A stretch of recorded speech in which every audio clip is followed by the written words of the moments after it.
Oh, I didn't mean to. Whoops. I didn't mean to do that. Sorry about that. Oh, actually, I just discovered. Oh, this is fun. This is so fun. Oh, look at this. Oh, just like that. Okay, I actually like this. I like this vantage point. Listen. You get to a point in your life where when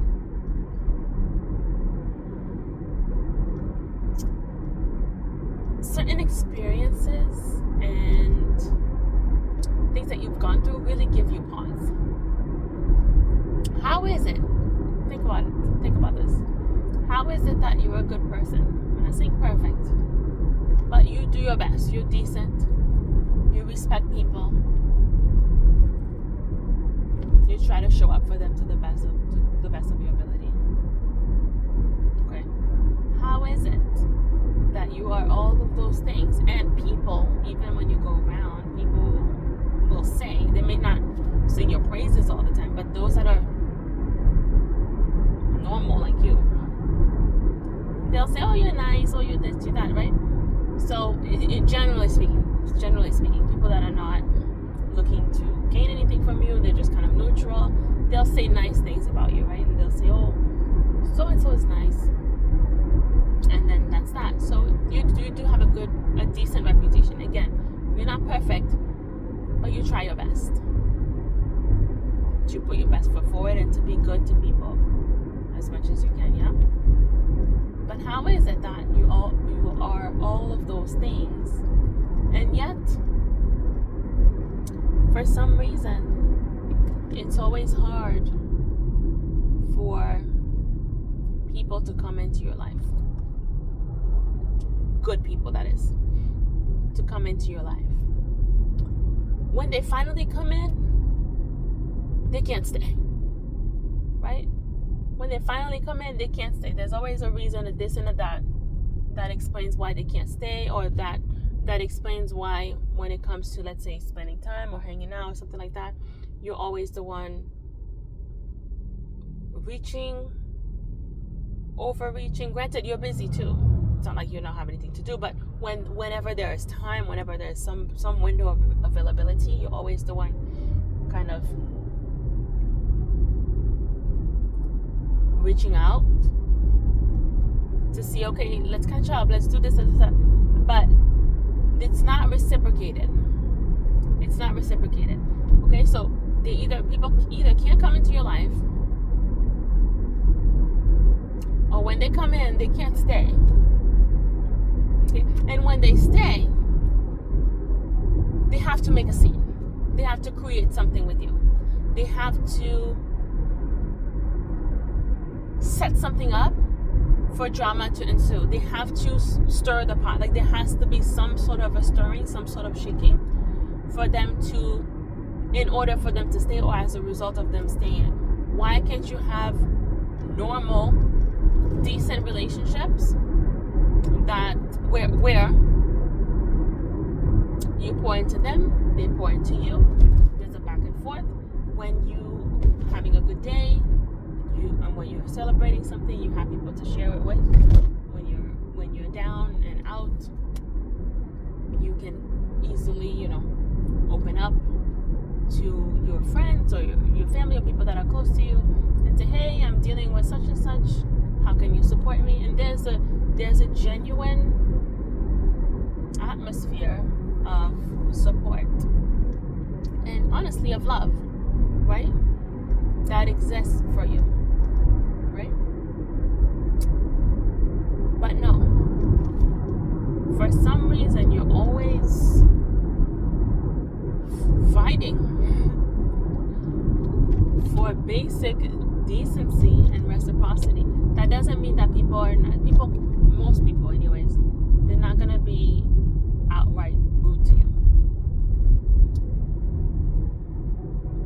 Mostly because they're not gonna try it, right?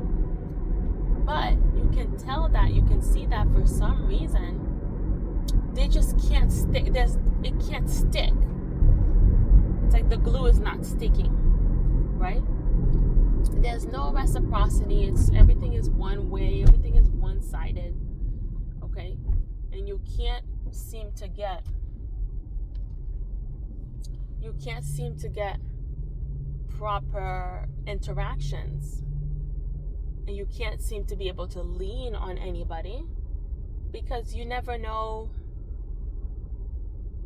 when it comes to you. They see you a certain type of way, they have certain feelings about you or towards you, even if they quote unquote like you, or they're not going to say anything to your face. And that's another thing. They might not say anything to your face, but you can feel the distance, you can feel the discomfort that almost like they're experiencing. It's interesting to see how when they see you, it's like, hey, so happy to see you. Like there's like this big smile, this big joy. It's like they like you, but they can't stick around.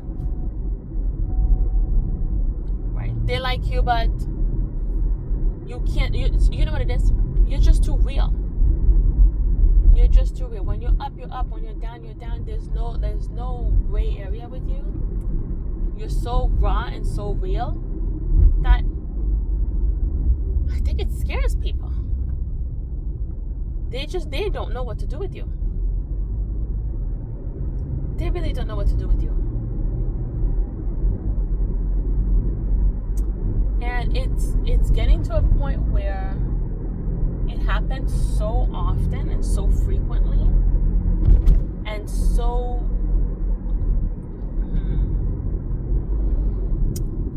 it's so obvious too. It's more and more obvious as you progress.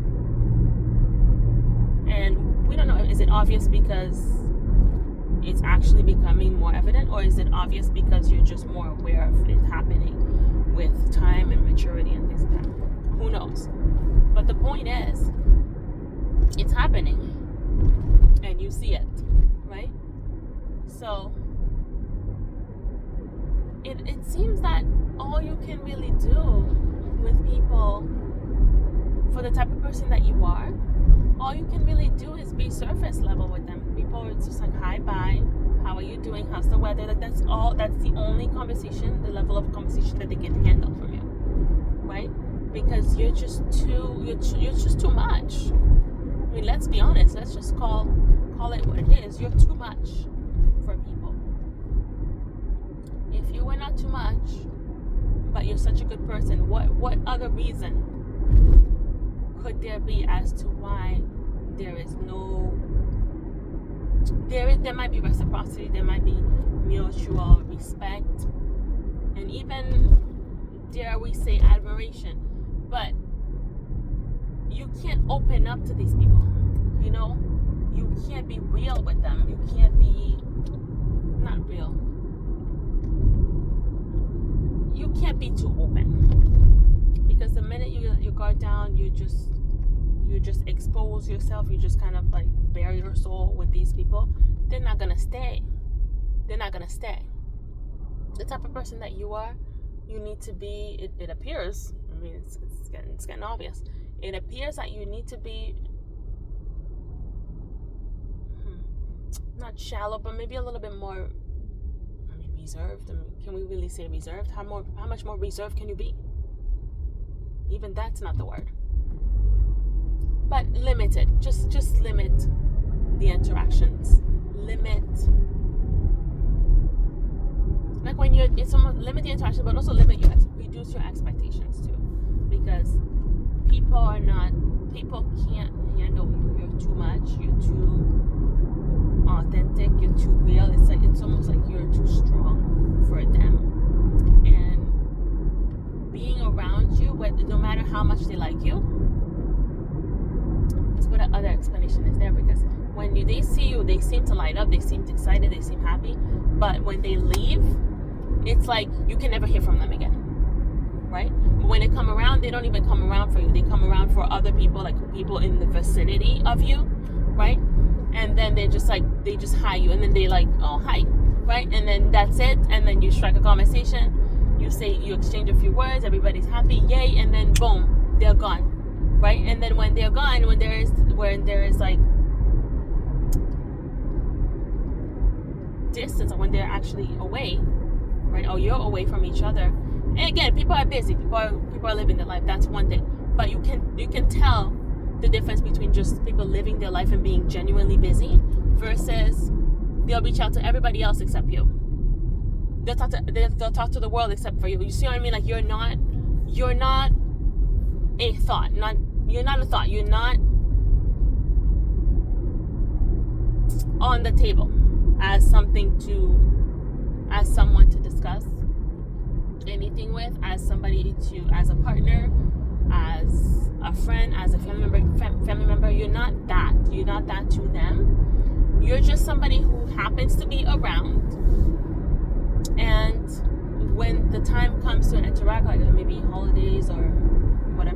holidays or get together gatherings where you happen to be there, it's like, hi, you're there. But it's not like they'll make it a point to reach out to you. It's not like they'll make it a point to talk to you. That's the same thing for other people. I mean, this one at least is neutral. But other people too that are, let's say, in your direct vicinity, direct environment, they can't handle you either, so they turn jealous, right? They have to set something up, and good thing you are who you are, because you're not going to take this stuff, right? But they have to set something up just to have a conversation with you, just to have an interaction with you, okay? And to say, oh, you did this to them, and then they turn around and play victim. It's like there's always some sort of stir around you. There's always, people can't just be around you. They can't just be still. They're there. They have to either be fake, be uncomfortable, be silent, or just be gone, right? So they just can't be around you. Something about you makes people uncomfortable. Let's just be honest. Something about you makes people uncomfortable. It doesn't matter how much they like you or how much they claim to like you, because there's two camps here. Some people genuinely do like you, like they don't have anything against you per se, right? You haven't done anything. They haven't done anything, all is well. But for some reason, you're not someone that they want to do anything with. Like they don't want to do life. They don't want to have a long-term relationship with. Let's put it that way. A long-term relationship. That could be. We're not just saying romance. We're not just talking romantic. We're just saying just a relationship, a connection. They don't want to have a normal long-term connection with you. They don't feel the need to nurture that connection. Does that make sense? They'll reach out and connect with everyone else, the world and their mama, but you. And that doesn't go unnoticed, right? I mean, you have to know. Don't be afraid to notice things and call things what they are, especially in your environment. You need to know. You need to take inventory in your life and know that, and know who's for you and who's not, if at all there's anybody for you, right? You need to know those things. So don't be afraid to look at things for what they are and call them what they are. The fact of the matter is, you're just there. You just exist. If something happens right now, you don't know. I mean, you can probably bet money that there's gonna be two camps. One group of people is gonna be like, oh no, sorry to hear that. Something happened to you. There's gonna be two camps. Sorry to hear that, and then leave it there. And then the other group, the other camp is gonna be like, yes, I'm so happy something bad happened to her. It's like they've been waiting for you to collapse. They've been waiting for your downfall. Be aware. Be aware of people that are around you. Don't be afraid to take inventory. Don't be afraid to notice that, you know what? So-called family members and friends, they just exist, right? They just happen to share an environment with you, but they're not there for you. And you can definitely not count on them, right? You definitely can't count on them. And some people can't wait for your downfall. They can't wait for your downfall. They would rejoice if they found out that something happened to you or something went wrong with you. They would be so happy. Because why? They don't like you that much, right? They deal with you, but they don't like you that much. They deal with you because they have no choice. They deal with you because you were there first. They deal with you because you're around. They deal with you because you haven't given them a reason to question anything about you, right? I mean, that, again, you're not perfect or anything like that, but generally speaking, you're just on good terms with everybody. So you haven't really given people a reason to doubt and question your integrity or your personality or anything like that. And that's too much for people. They can't handle that, right? So they have to find fault with you. They have to create something to say, aha, see, I told you she wasn't that great, just to be able to knock you down a few notches, right? Take you down a few notches because you're just too high up in their mind. You're too high up just by trying to be decent, by trying to live a certain standard of life, by showing up in the world in a certain way, right? By your own standard, by standards of, let's say, more just morality and basic decency, right? You try your best. You do the best you can, right? And for some reason, that bothers people. People are bothered when you try to do good. What to do?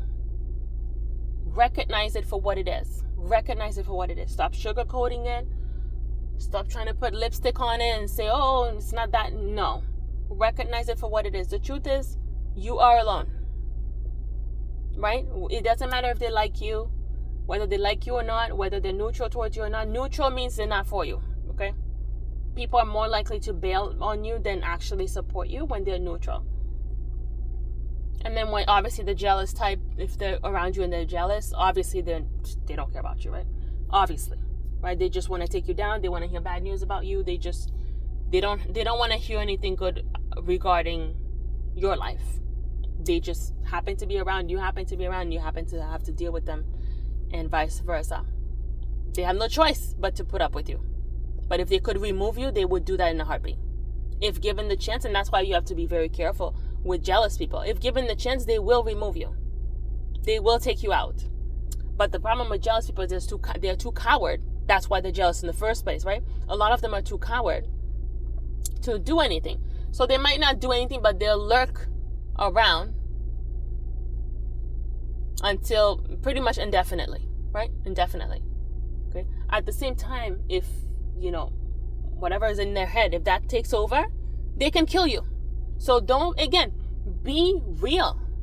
This is your life we're talking about. Be real about who you're living with, who's around you, who's your friend, who's so-called family, who is family, really. What does family mean? Like, what does that even mean, right? Look at people in your environment for what they are and for who they present to be, not to the world, not to everybody else, but to you. If they're not there for you, they don't support you, they don't have your back, you can't count on them, you can't have a bad day around them. I mean, let's be honest. If you can't have a bad day and be around these people are not for you. Okay, just get up and leave, right? Or if you can't leave right this second, just be aware. Be aware that these people are not for you and make a plan. Make your exit plan. You don't have much time. You don't have much time. People that end up in the grave, there are people that end up in the grave that they got there too soon. They got there too soon. They got there because they were in the wrong environment. Whether they were removed directly or indirectly, one way or another, they got there too soon. And your environment has a lot to do with your stress. Your environment has a lot to do with your health. Your environment has a lot to do with your progress. Okay?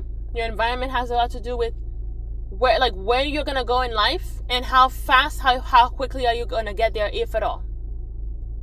Right? So be mindful and be real with yourself. Some people are not for you. Some people are not for you. And those people might be living in your house. Okay? Sometimes you don't even realize this happens. Sometimes you end up with people just through the course of life. You just end up sharing certain things with them. You end up sharing a workplace. You end up sharing a car. You end up sharing a living space. You end up sharing whatever environment. You end up sharing with them. Sometimes it starts off on good terms, and then the person turns on you. The person flips. The person becomes possessed with who knows what. But the point is, they allowed it. That's on them. You decide what you're gonna do with that. Right? You're not obligated to stick around people that don't value you. Absolutely not. You're not obligated, and you shouldn't hang around with people that don't love you. I mean, you deserve better. You deserve better. Leave. Get around people who care for you. Get around people with whom you can be vulnerable. You can have a bad day. You can be off for one day. Why do you always have to shield yourself? Why do you have to shrink yourself? Why do you have to walk on eggshells all the time? You shouldn't have to do that. Why do you always have to be strong all the time? You shouldn't have to do that. You shouldn't have to. There are moments to be strong, and there are moments to just be. And depending on who you're around, you're not always going to have that privilege. And it may not feel like anything right now. It may not feel like you may not feel it right now, but it does add up. It accumulates as stress in your body. Okay, some of those aches and pains that you have, you wouldn't have those aches and pains if you were in the proper setting, in the proper environment where you feel loved and cherished and respected. You wouldn't have those. You would be shocked to see how healthy you can be in an environment that is healthy for you, in an environment that's positive, that's uplifting. Okay? You will be shocked. So take inventory. Do not sugarcoat. Be real about what you see. And tell yourself the truth. And make a plan. And make your way out.